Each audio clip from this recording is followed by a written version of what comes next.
السلام علیکم نحمدہ ونستعینہ ونستغفرہ ونؤمن بہ ونتوکل علیہ۔ سامعین حضرات، نبی پاک صلی اللہ علیہ وسلم جب شب معراج آسمان کی بلندیوں پر تشریف لے گئے، حد یہ ہے کہ آپ عرش اعظم سے بھی اوپر گئے۔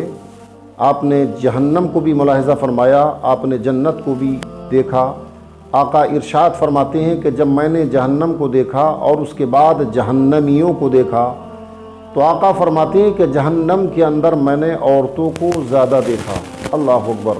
اس لیے آقا نے فرمایا کہ اگر اللہ کے علاوہ کسی کو سجدہ کرنا جائز ہوتا تو میں اپنی امت کی عورتوں کو حکم دیتا کہ وہ اپنے شوہروں کو سجدہ کریں، لیکن اللہ کے علاوہ کسی کو سجدہ کرنا جائز نہیں ہے۔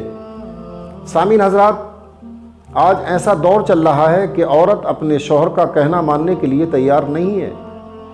عام طریقے سے مارکیٹ میں، بازار میں گھوم رہی ہے۔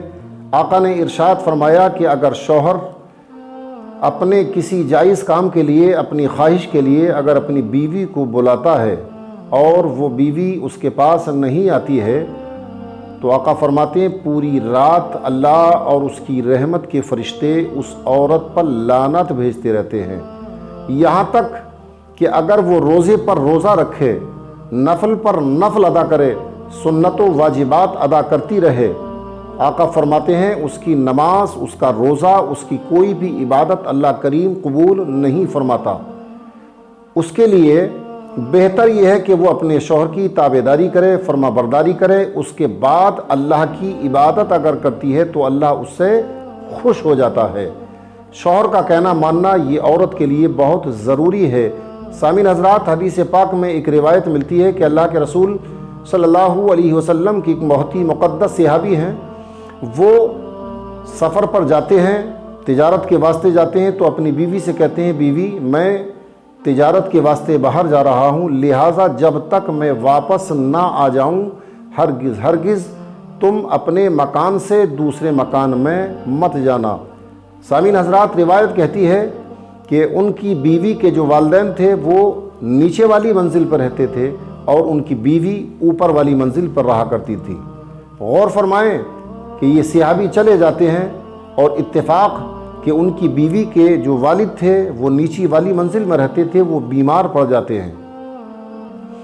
عورتوں نے جا کر کے ان صحابیہ سے کہا، ان صحابی کی بیوی سے کہا کہ جاؤ تمہارے والد محترم بہت سخت بیمار ہیں اور ہو سکتا ہے کہ ان کا انتقال بھی ہو جائے، تو تم جا کر کے اپنے والد محترم کی عیادت کر لو۔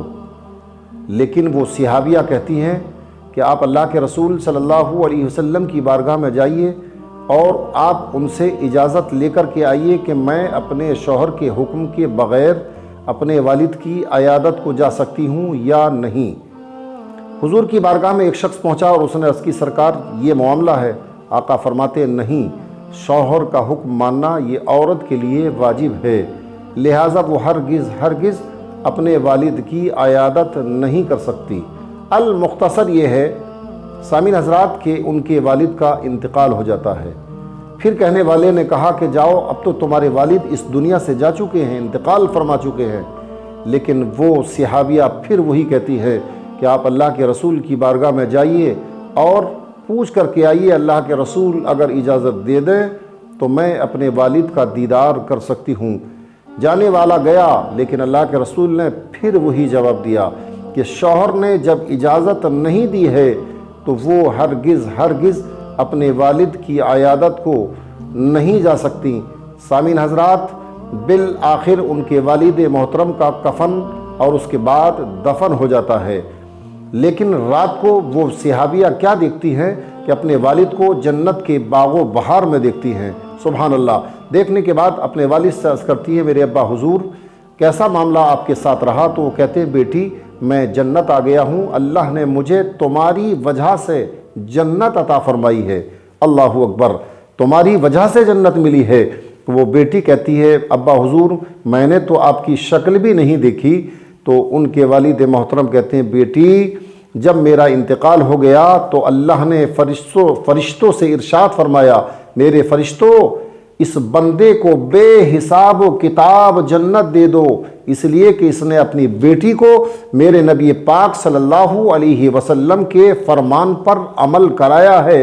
اس نے بغیر اپنی شوہر کی اجازت کے میرے اس بندے کو نہیں دیکھا۔ یہ ادا مجھے اپنی اس بندی کی اتنی پسند آئی کہ جاؤ اس کو بے حساب و کتاب جنت عطا کر دو۔ سامعین حضرات، اللہ کے رسول صلی اللہ تعالیٰ علیہ وسلم کی سنتوں پر عمل کرنے کے بعد ہی یقیناً ہم اور آپ جنت کے حقدار بن سکتے ہیں۔ اس لیے میری آپ سے گزارش ہے کہ ہمارے ویڈیو کو آپ اپنے دوسرے بھائیوں تک ضرور شیئر کریں، اور اگر آپ کو لگتا ہے تو ہمارے چینل کو سبسکرائب بھی فرمائیں۔ ہمیں اجازت دیں، انشاءاللہ پھر کسی نئے ویڈیو کے ساتھ آتے ہیں۔ اللہ حافظ، السلام علیکم ورحمۃ اللہ وبرکاتہ۔